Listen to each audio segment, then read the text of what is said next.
Hello and welcome to Beyond the News on Blossom Television. The COVID-19 is the most pronounced issue on earth today. The pandemic seems to have ravaged a lot of people and of course pain on most of the economies across the world. Yet international bodies like the International Monetary Fund has duly out funds to developing countries to help them solve this particular problem.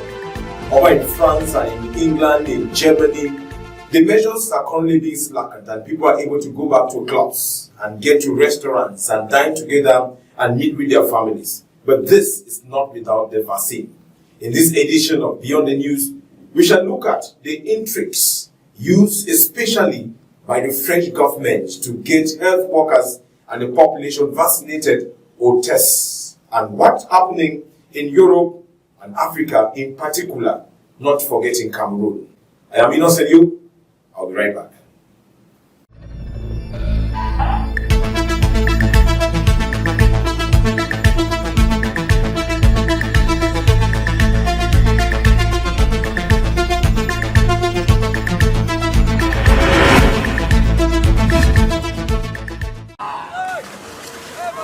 This was supposed to be a demonstration against new police powers. Instead, it descended into violent clashes. France is a frustrated country, under curfew for 12 hours a day, and so far hobbled by a sluggish vaccine rollout. That frustration boiled over. What started as a good-natured demonstration about the shortcomings of the way the French government has handled this pandemic has now degenerated into a series of very angry conflicts between the demonstrators and the French riot police. The day had started with a march protesting not just about police powers, but also about the government, about its management of the pandemic. There's frustration here in France because people think we aren't doing things as well as other countries. Personally, I think it's a good thing that we're a bit behind. It allows us to see how things work and that things go well before really rolling out a wide-scale vaccination programme. France's vaccination programme started incredibly slowly, but it's now accelerated. That sense of sluggishness still haunts, though, not just in France, but across most of the continent. Without a doubt, the start was also difficult in recent weeks. A lot of frustration has arisen regarding the hotlines. Frustration has arisen regarding the question of deliveries, why more isn't being delivered. I also understand the impatience well, very well. And then layer into this an argument between the European Union and AstraZeneca, and you have the ingredients for real geopolitical tension.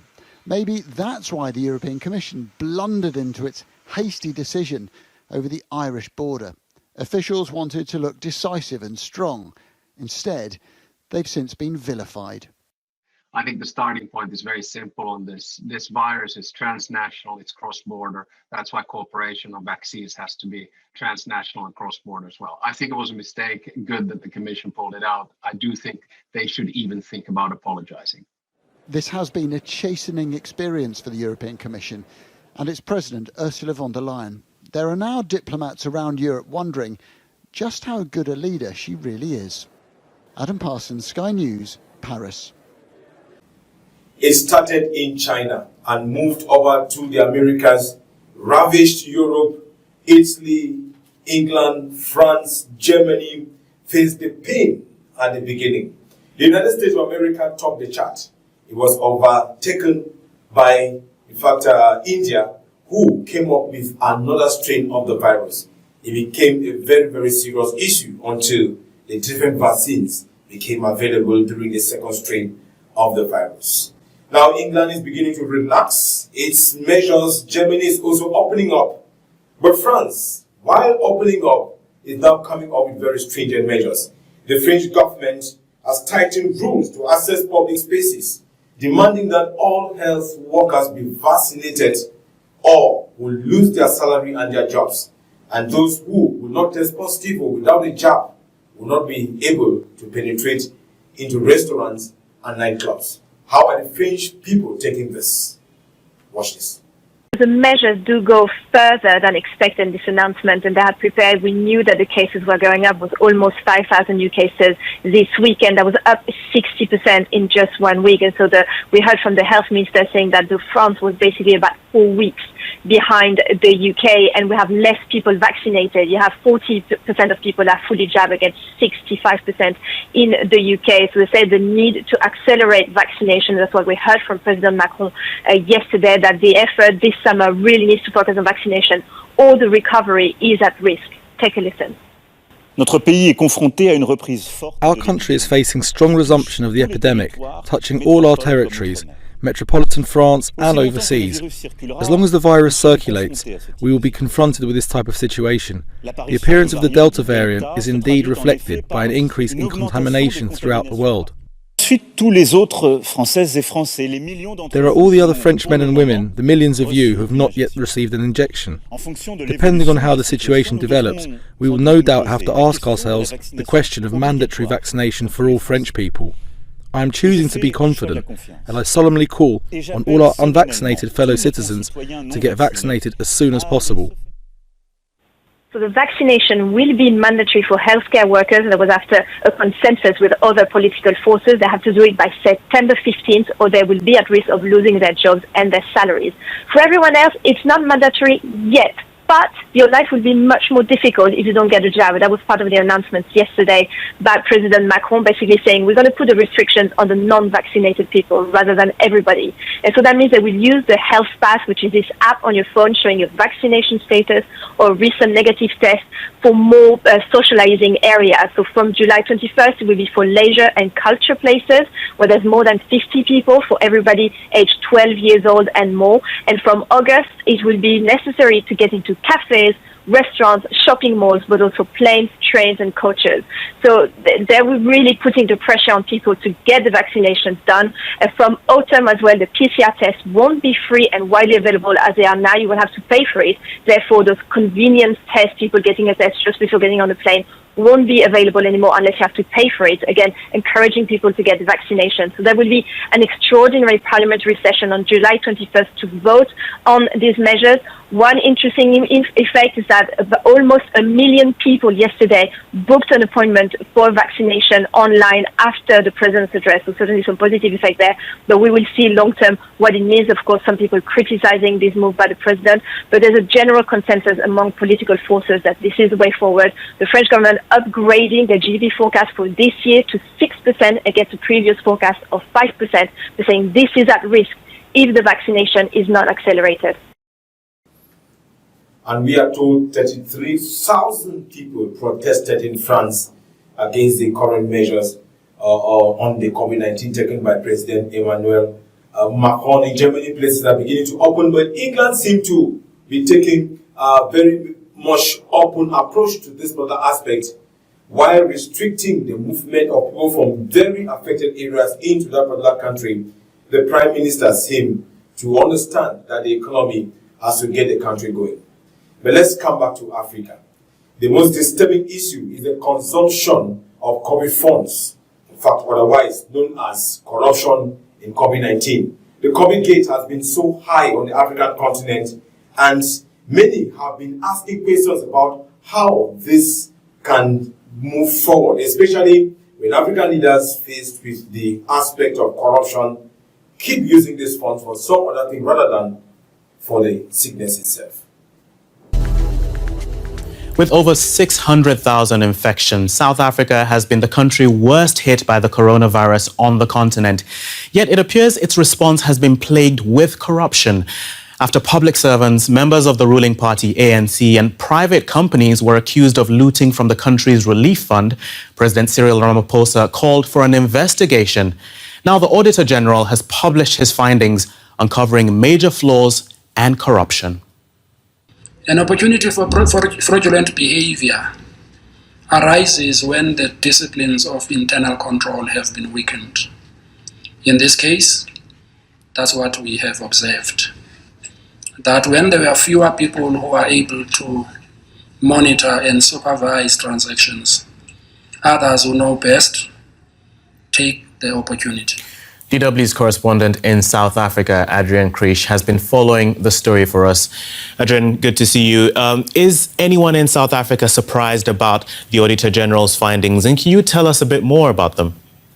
Well, not really, because there were a few indications in the past weeks. Actually, a lot of them, more and more reports coming out about corruption in relation to those COVID-19 expenditures of the government. Now, the South African government, if you recall, spent about 25 billion euros on its fiscal COVID-19 relief package. That's one of the biggest packages on the continent.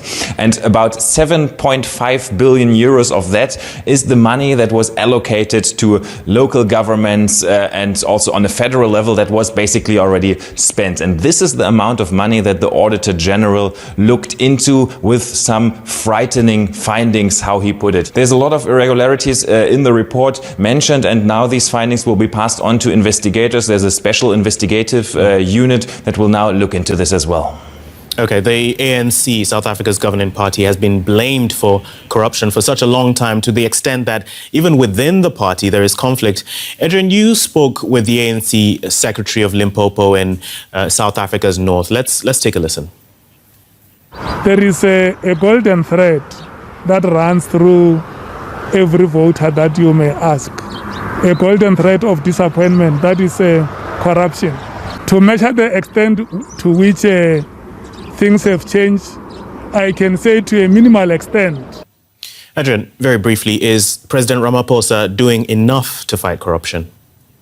When he took over as a president, there was a glimmer of hope that he would do, because that was his key argument. He will really fight corruption now. And it was right after the term, remember, of Jacob Zuma, the former president. Under his watch, corruption was rampant. It's the time of state capture, how it is called here, when corrupt individuals took over institutions in the country. A massive problem. And Zuma still has supporters within the party. And this is what some people say the reason why Ramaphosa has not been that effective in his fight against corruption. But this weekend, the leadership of the party had a meeting and they supported President Cyril Ramaphosa. Here's what the president said in a digital press conference afterwards. The ANC needs to draw a line in the sand between the organization and those who steal from the people. The NEC agreed on decisive action that needs to be taken to tackle corruption within our own ranks as the ANC and across society. Okay, that's President Cyril Ramaphosa wrapping up that segment with DW's Adrian Krish in South Africa.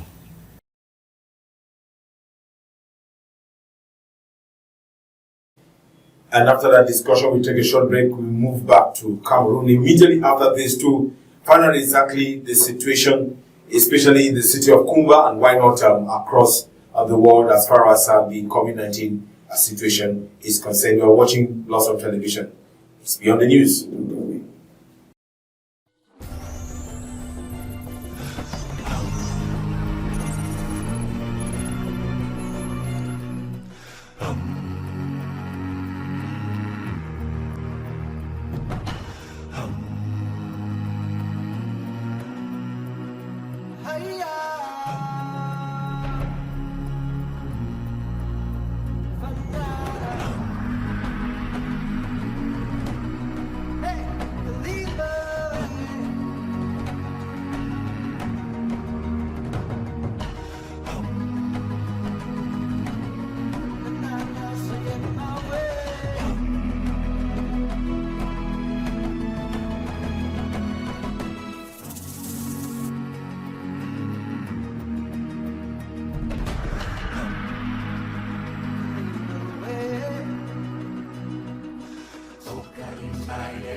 Blossom Television, where it all begins.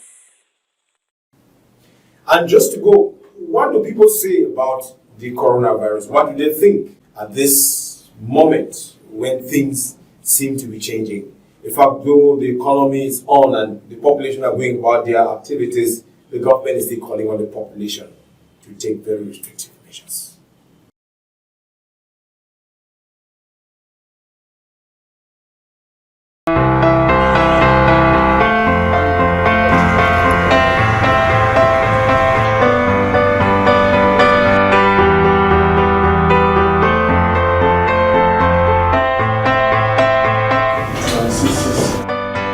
Allô, bonjour monsieur. Oui, ministère de la Santé publique, vous avez appelé. D'accord, elle a quel âge? D'accord, quels sont les signes et les symptômes qu'elle présente? Arrivée de apercevoir les odeurs et les différencier.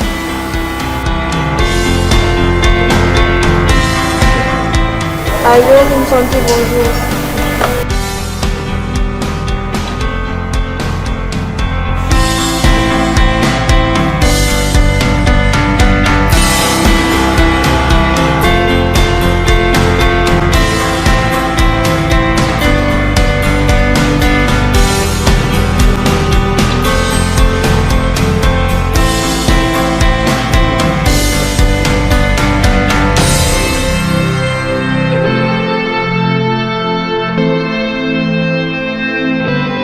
I can recall that last week we had an interesting class.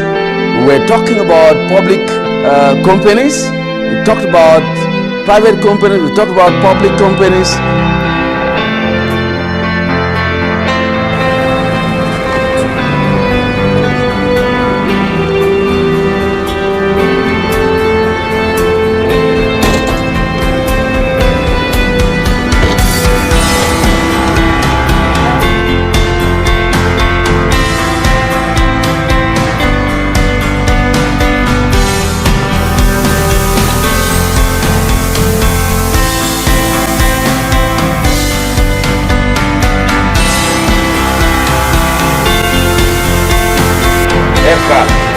Already chauffeur.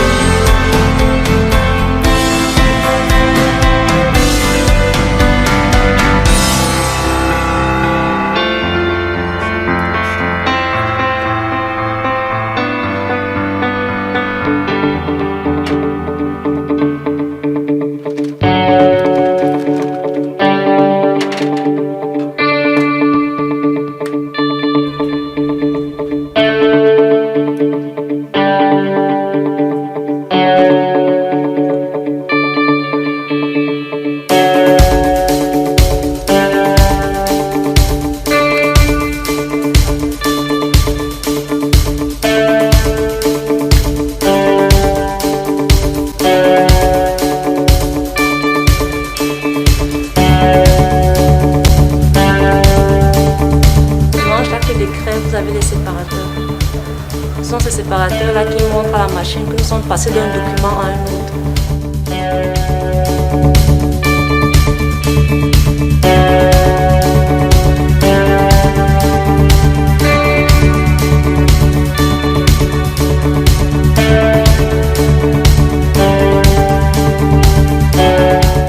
Sarita Kemi Fopa, bonjour. Bonjour monsieur. Qu'est-ce qu'on peut faire pour vous? Dossier d'intégration. Votre matricule, s'il vous plaît. Oui. Oui. D.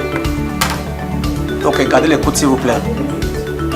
Au niveau où nous nous retrouvons, c'est que nous n'avons pas encore reçu le retour d'authenticité de votre diplôme.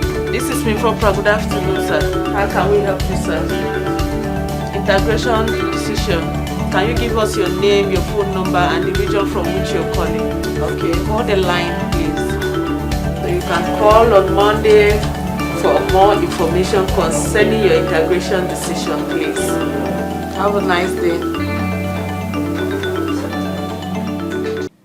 Well, thanks for having us on board and getting all of the comments and make sure you follow the measures put in place by the government, especially around your area, to restrict you catching the COVID-19, especially the second and the third strain that is currently around at this moment. I am Innocent You, and I hope to have you again for another edition of Beyond the News on PTV. God bless you.